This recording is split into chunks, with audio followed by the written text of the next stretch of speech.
This is what Facebook's offices normally look like. Expansive spaces, with plenty of areas to meet, and rows of desks, open office style.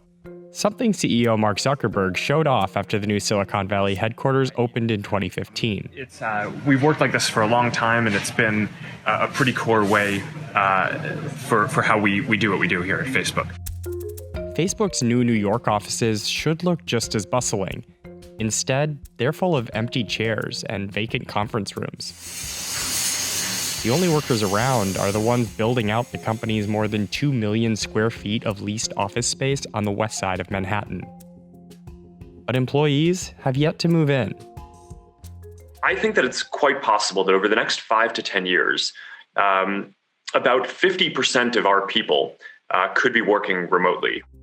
Facebook shifted to remote work early in the pandemic and was one of the first to lay out a plan for some employees to work from home indefinitely. We are seeing that productivity has actually been really solid working remotely, but I think there, no matter what, is going to be some type of future where we are seeing the value in both remote and in office work. Even as Facebook has been preparing for a more flexible future, it has been expanding physical space in New York, signing a major lease during the pandemic to become one of the city's largest corporate tenants. So why is Facebook doubling down on in-person work in New York? And what impact could its growing presence have on the future of tech in the city? Facebook first came to New York in 2007, opening its office with a handful of people focused on marketing and advertising. Becca Foy, who now heads Facebook's business teams in New York, was one of the office's earliest employees. I joined the company when we were less than 500 people globally, less than 20 or so here in New York. And now we are over 4,000 employees, half of which are tech and engineering. Then, in 2019, Facebook signed a lease in Hudson Yards, a new development in the city. That deal roughly tripled Facebook's square footage in New York.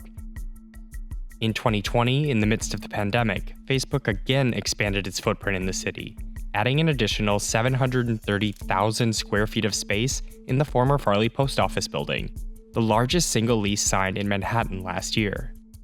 The companies go where the people they want to hire are. Facebook doubling down on New York sends a really loud message that the people they want to hire are in New York.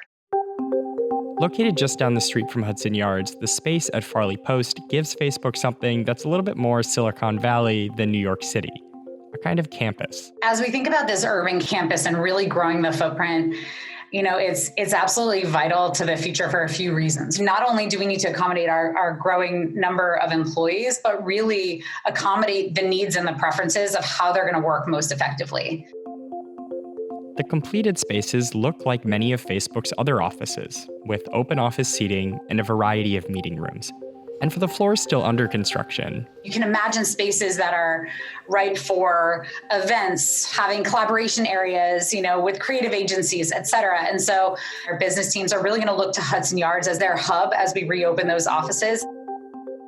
And then on the flip side, the Farley Post building, that is really going to become more of a dedicated tech hub for our tech and engineering teams. Despite the pandemic, Foy says Facebook didn't make any major structural changes to its office designs. Facebook doesn't plan to reopen until it sees it as safe to do so. But that's a matter of when, not if.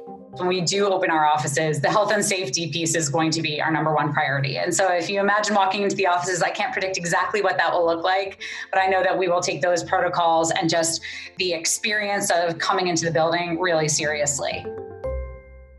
There's been plenty of ink spilled in all kinds of newspapers and magazines about how people are just leaving New York City in droves, but actually we're not really seeing that in tech. Julie Samuels is the executive director at Tech NYC, a coalition of about 800 tech companies and investors working on behalf of the industry at the city and state level. She says the industry has fared well during the pandemic, as it was already more set up for working from home. But she doesn't think that shift will push firms out of New York. I think that the tech sector is fundamentally committed to the city.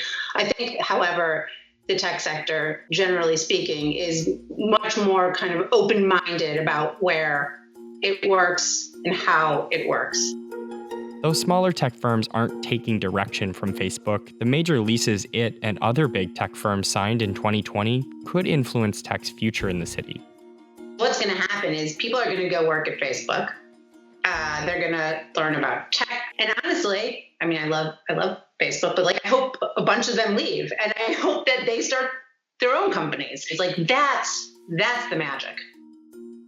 For Facebook, when exactly workers will return to work is unclear. But Foy says a majority of employees have expressed the desire to come back. Mark Zuckerberg, will say some of our products and things that we're building, they can happen in a matter of months.